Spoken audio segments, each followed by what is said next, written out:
The lights is a tri-bar going into the front dorsal.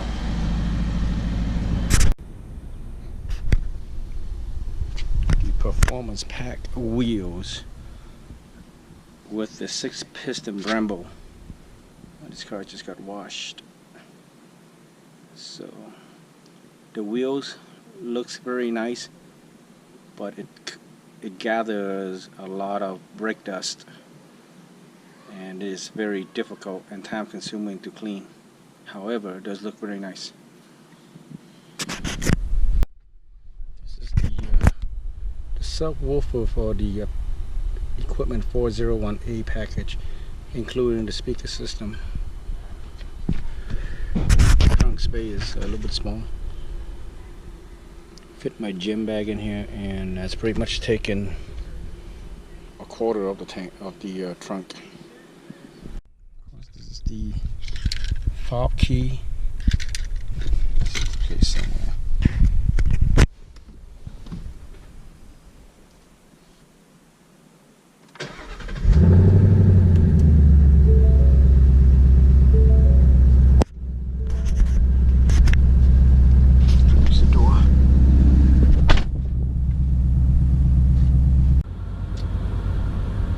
So I have this Mustang now for approximately 1 year, 4 more days to be exact. It will be 1 year, and this is for the consumers who are about to purchase, deciding whether or not to stay with the 17 model or going with the 18 Mustang. And this is just my personal unbiased review of this Mustang performance package, the equipment 401A package, which at the time was the supposedly top of the line that you can purchase with a Mustang GT. And over the years I've owned 3 Mustangs, and prior to purchasing this one I thought about going with a Camaro. After much research about the performance of the Camaro, I went and test drove one, but ended up with buying a Mustang again. And the main reason behind it was pretty much the price tag.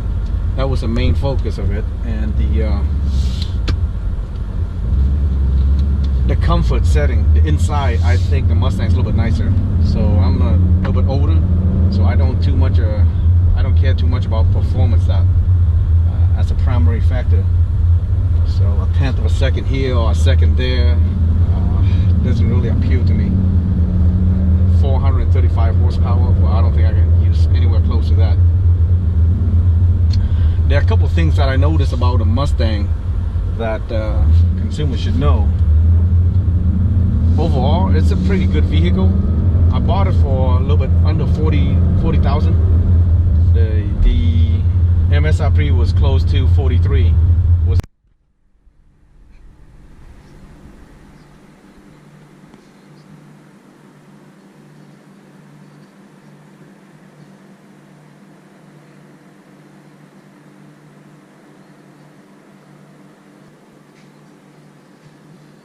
Able to talk it down to about 39 and I think it was a little bit 39 and a half.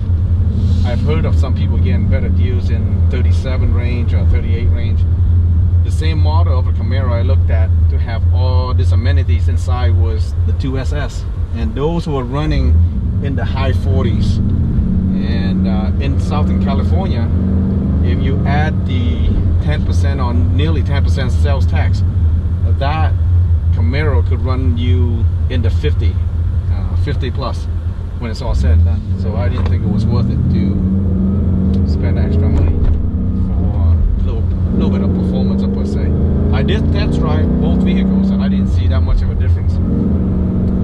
Most of the time I have this vehicle on just standard normal driving, because like I said, I'm older, I don't do burnouts, and I don't do the line lock thing, whatever this thing can do. But I never tested it because I didn't really care too much for it. All the extra stuff inside are really nice. From a perspective of an owner, the Mustang GT came with a very, very lame exhaust, or tame, you want to say, and very lame exhaust system. As a top of the line GT, before you get into the Roush or the Shelby, I thought the exhaust system should have been better. So that's one of the things that I replaced right away. So the installation for the Roush is completed. The old exhaust. This is the new Roush. We haven't started yet. I'm gonna do a clip right after this. End up cutting it right here and slip the pipes on. So both sides. The Roush is a lot smaller and it is a lot lighter.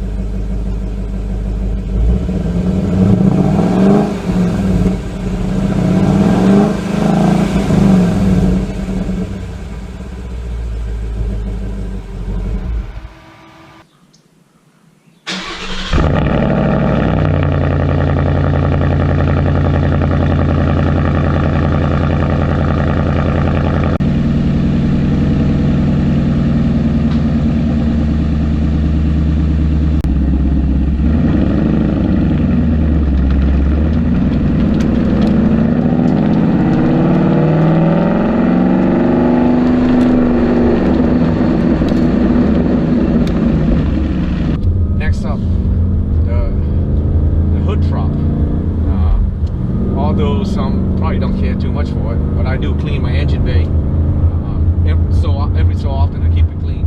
And that prop is kind of annoying for a vehicle at this level, at this trim. That should have been replaced. So, and I haven't replaced that yet. The engine bay, it's a 5-liter stock. It has this K-brace for the performance pack.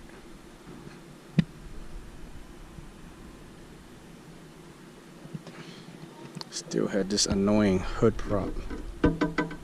For a vehicle at this price, this thing should have been replaced with the hood struts.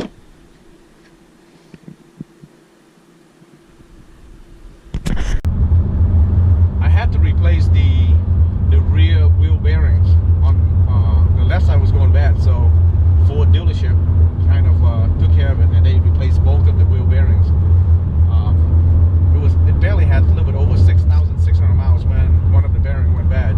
So I don't know if it's this type of vehicle or it's just this vehicle that had a bad bearing, because I don't drive it hard, I don't accelerate it hard, so I don't really know what happened to the bearing itself. So maybe it's just poor quality. But then again, I haven't heard any other Mustang that had that problem yet. A friend of mine owned a 2016, which he barely put 3,000 miles on after 2 years. And he hasn't had any problem with his. Other than that, everything about this Mustang is very, very comfortable to drive, and enjoyment, that is. This is not my daily driver, as I do have one to drive to and from work, but this is more of an enjoyment type of after work. I do take it daily to the gym and back, and occasionally I do go on a cruise or a tour here and there, but other than that, I don't put too much mileage. As you can see, after a year, I barely have 7,100 miles, a little bit over 7,000 miles on it right now. And, a lot of people complain about the cheap plastic stuff inside the Mustang. I don't think it's that bad. I think the design of this 401A package is pretty nice on the inside. The preset position. Press the button, and the seat in the mirror goes back to the preset position. Back seat, not a lot of back seat, but they do fold down for extra cargo space. The center console. At nighttime, this door sill plate illuminates, and it also projects an image of a horse on the ground when you open the door, which is pretty neat features. All these lights come on, I'll show later. And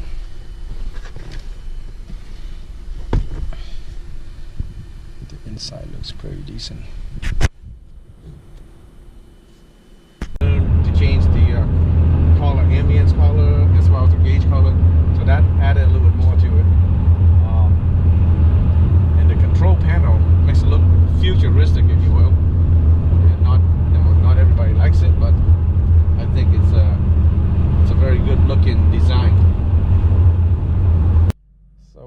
control panel. These are for the radio, also for the phone. This is the cruise control here, and over here is where I changed the colors. Right now I have it on green, so if I go to settings, my color, if I go gauge color, I can change it green, purple, red, close those, and going back to green. And the ambient lights are right here. So if I change it to green, this is green, this is purple, so it changes also.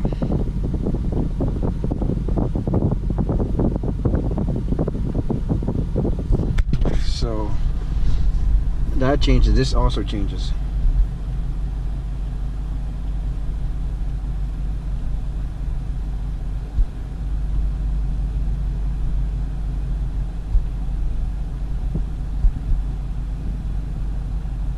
A lot of people don't like this body style, but I think this is the best one that Ford has yet. My favorite one has been the new Edge Mustang, those 2003-04 Cobra body style. They're just looking so nice. But the S550 itself, it's really added the next element to it. And I saw the 2018 came out. Not much changes except the horsepower, which again doesn't appeal to me. So, but they did add it, the rear quad tip exhaust for the certain GT models, and hopefully that will be the norm where you can kind of upgrade certain things that you want